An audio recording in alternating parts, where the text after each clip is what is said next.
Hi BB7 fans. So இன்றைக்கி பார்த்தீங்கன்னா episode 80 லைவோட first of உங்களுக்கு சொல்கிறேன் நான் என்ன நடந்திருக்குன்னு. காலையில் எல்லாருமே அவங்கவுங்க ரொட்டீன் அப்படி சாப்பிட்டுட்டு குளிச்சுட்டு எல்லாருமே கிளம்பி ரெடியாக இருக்காங்க. இதில் வந்து டெய்லி ஒரு எக்ஸ்பெக்டேஷனோடு இருக்கிறது யாருன்னு பார்த்தீங்கன்னா ரவீனா தான். ரவீனா வந்து டெய்லி அவங்க அம்மா வருவாங்கன்னு எதிர்பார்த்து ஏமாற்றத்தை தான் வந்து அவங்க சந்திக்கிறாங்க. ஸோ இன்றைக்கும் அதே மாதிரி தான் நடந்துக்கிட்டு இருக்குது. ஃபஸ்ட்டு பார்த்தீங்கன்னா யார் வர்றா ஃப்ரீசிங் டாஸ்கில் அப்படின்னு சொன்னோன்னு பார்த்தீங்கன்னா நம்ம தினேஷோட அப்பா அம்மா வர்றாங்க. தினேஷோட அப்பா அம்மாவோட உள்ளே வந்தோடனே தினேஷ்க்கு ஒரு எக்ஸைட்மெண்ட் ஆகிடுச்சு. போய் ஹக் பண்ணி எல்லாம் உள்ளே கூட்டிகிட்டு வராரு. உள்ளே கூட்டிகிட்டு வந்தோன்னே பார்த்தீங்கன்னா நேற்று நடந்த அளவுக்கு ஒரு ஜாலியான மூமெண்ட் இல்லை அவங்கள்ட்ட. ஏன்னா அவங்க கொஞ்சம் வயசானவங்களாக இருக்காங்க. அதனால் அவங்கள வச்சு எந்த ஒரு கண்டென்ட்டோ ஃபன்னோ எதுவுமே நடக்கலை. ஸோ அவங்களுக்கு சுற்றி காமிக்கிறது, அவங்களுக்கு தேவையான பொருட்களை பண்ணுறது எல்லாமே அப்படியே போயிட்டுருக்கு. அடுத்து யார் வரான்னு பார்த்தீங்கன்னா நம்ம மணியோட அம்மா உள்ளே வர்றாங்க. ஸோ மணியோட அம்மா உள்ளே வந்தோன்னே ரவீனா வந்து அப்படியே போய் ஒளிய ஆரம்பிக்கிறாங்க.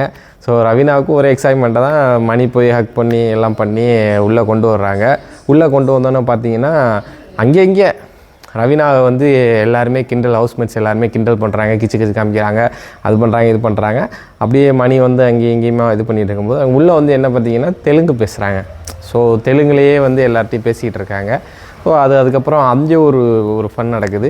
ஏன்னா வந்து பிக் பாஸும் வந்து தெலுங்கில் சொல்கிறாங்க, நீங்கள் தெலுங்கில் பேசுனீங்கன்னா இங்கே யாருக்கும் புரியாது, அதனால் தமிழில் பேசுங்கிறத வந்து தெலுங்கில் வந்து கன்வே பண்ணதுக்கப்புறம் பார்த்தீங்கன்னா மறுபடியும் எல்லோரும் உட்காந்து அவங்களோட பேசுகிறாங்க. ஆனால் வந்து உருனே இருக்காங்க. ரவீனாவை வந்து ரொம்ப பெருசாக வந்து கண்டுக்கிட்ட மாதிரி தெரியல. ஸோ அதனால் கொஞ்சம் ரவீனா வந்து டிசப்பாயின்மெண்ட்டாக ஆகிற மாதிரி இருக்குது. ஆனால் அதை வெளியில் அவங்க காட்டிக்கல, நார்மலாக இருக்காங்க. ஸோ அவங்களும் இன்ட்ராக்ட் பண்ணிகிட்டே இருக்காங்க அவங்க அம்மா கூட. அவங்க அம்மா வந்து பிடி கொடுக்காத மாதிரியே ஒரு ஃபீலிங்லேயே ஓட்டுறாங்க. ஸோ அவங்களுக்கு சுற்றி காமிக்கிறாங்க, எல்லாமே பார்க்குறாங்க.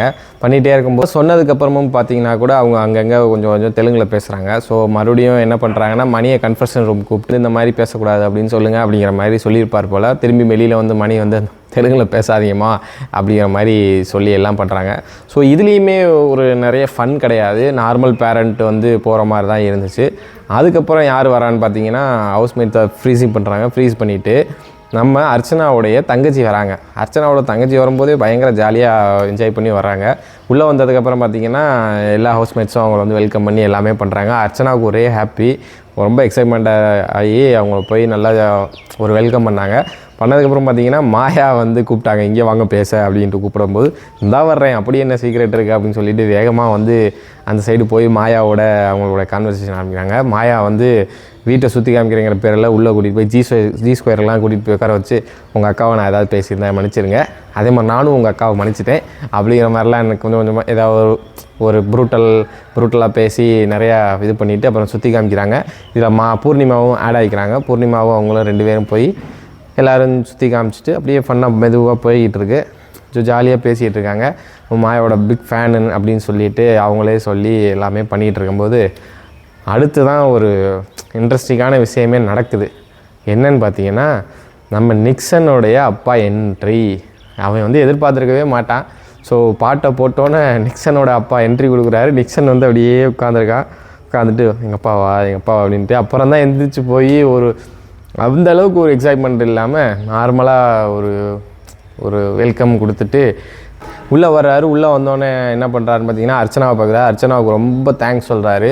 ஏன்னா வந்து அவனுக்கு வாய்ப்பு இன்னொன்று கொடுத்த பற்றியா, அதனால் நீ ரொம்ப கிரேட்மா அப்படின்னு சொல்லி அர்ச்சனாவுக்கு ரொம்ப தேங்க்ஸ் பண்ணி ஆன்சர் பண்ணுறாரு. அப்புறம் வந்து பூர்ணிமாவை சொல்கிறாரு, நீங்கள் தான் எல்லோரும் சேர்ந்து தான் இவனை ஒரு இதுவாக திருத்திருக்கீங்க, மனுஷனை மாற்றிருக்கீங்க அப்படின்னு சொல்லி நிறைய பேசுகிறாரு.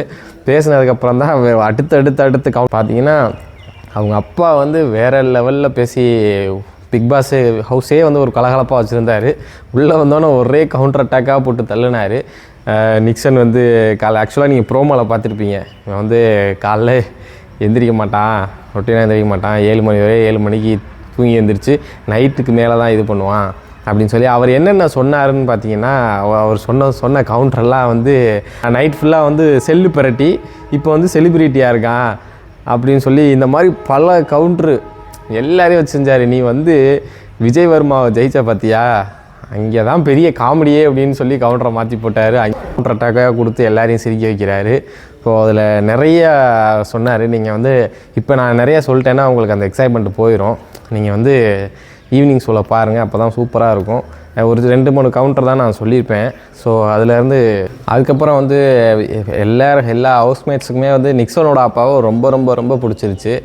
ஏன்னா அவர் கொடுத்த கவுண்டர் கமெண்ட்ஸ் அப்படி எல்லாமே பாயிண்ட் டு பாயிண்ட் அடித்தார்.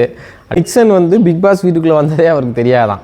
அவங்க அம்மா பார்த்துட்டு இருக்கும்போது பார்த்தேன் கேட்டாரன், என்ன இவன் இதுக்குள்ளே இருக்கான் அப்படின்னு சொல்லி கேட்கும்போது தான் பிக் பாஸ் போயிருக்கான் அப்படிங்கிறதே அவருக்கு தெரியுமா. அந்தளவுக்கு ஒரு சன்னு டேடி சன்னுக்குள்ளே ஒரு ரிலேஷன்ஷிப் இருந்திருக்கு.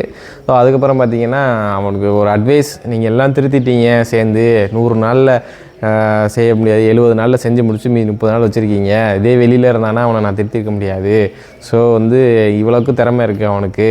அந்த டான்ஸ் பர்ஃபார்மன்ஸ்லாம் சூப்பர். பூர்ணிமா நீங்கள் வந்து கம்பெனி கொடுத்தையும் பாருங்கள் வேறு லெவலில் இருந்துச்சு அப்படின்னு சொல்லி நிறையா ஃபன்னாக சொல்லி ஜாலியாக இருக்காங்க. அப்புறம் சுற்றி பார்க்குறாங்க. சுற்றி பார்த்துட்டு ஒரு சின்ன அட்வைஸ் ஸ்டாக்காக போகுது. அட்வைஸ் ஸ்டாக் போனதுக்கப்புறம் ஒரு நார்மலாக போகுது. பிரியாணி செய்கிறாங்க இன்றைக்கி, மட்டன் பிரியாணி. ஸோ இன்றைக்கி பிக் பாஸ் வீட்டில் வந்து மட்டன் பிரியாணி எல்லோரும் சாப்பிட்றதுக்கு ரெடி ஆகிட்டு இருக்காங்க. ஸோ இப்போ வரையும் அதான் நடந்துகிட்ருக்கு.